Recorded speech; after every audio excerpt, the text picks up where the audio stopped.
We pass it every day.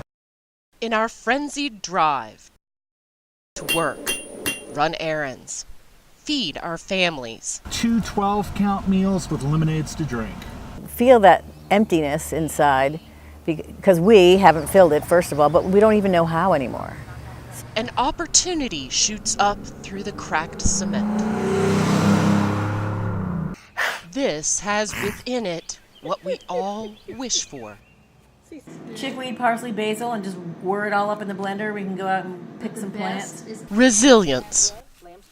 Resilience is the ability to be in the present moment when you're lost in the woods. It's not running around blindly to trying to find your way out. It's building a shelter. We love chickweed. Chickweed's one of my favorite plants of all time.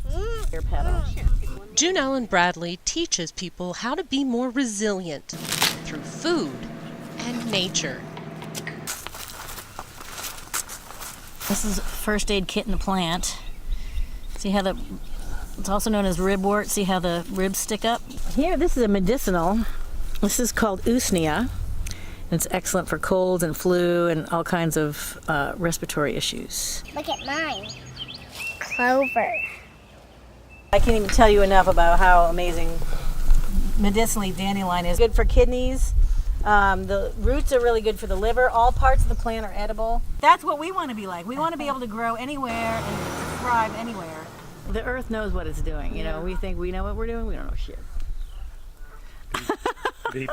Beep. She puts it all on the table.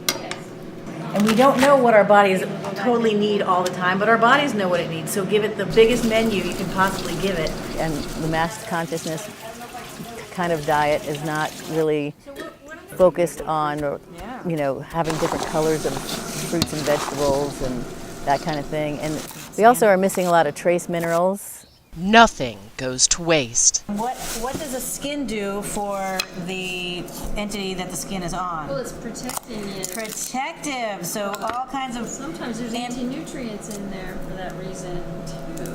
Well, but if it's taken in a whole food way, though, sometimes that helps protect our skin, too. Then when you put the fresh vegetables in it, then you have the nutrients of the whole plant. There's nutrients that are different in the root part, like roots are different than the skin. Each lends its own micronutrient to the mix. And so do the people who come to learn and share. But it was obviously something that was vital for the healing that I needed at this time in my life. But really honoring what that discovery process is, you know, is like potent medicine in itself. You know, and I had to learn each of these the hard way. So ask the plant, and if you don't know how to ask the plant and get a yes or no, then there's no point in talking about it. Olden times, you would not have eaten anything that a stranger had prepared. Everything would be prepared with love by your family or your best friends or your tribe. Vibration couldn't possibly be the same if you get the food from an employee who's angry and doesn't like their job. So. Each slice is done with reverence. But we used to pass it down grandma to mother to daughter. The average Native American person knew about 200 different plants. And it's interesting to try to find somebody that knows 10.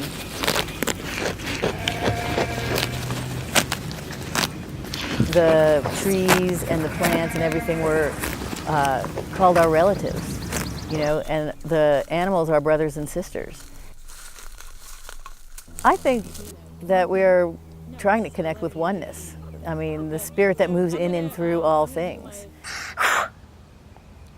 Did you make a wish? Because we want the quick fix, we want safe, we want guarantees, and there is none.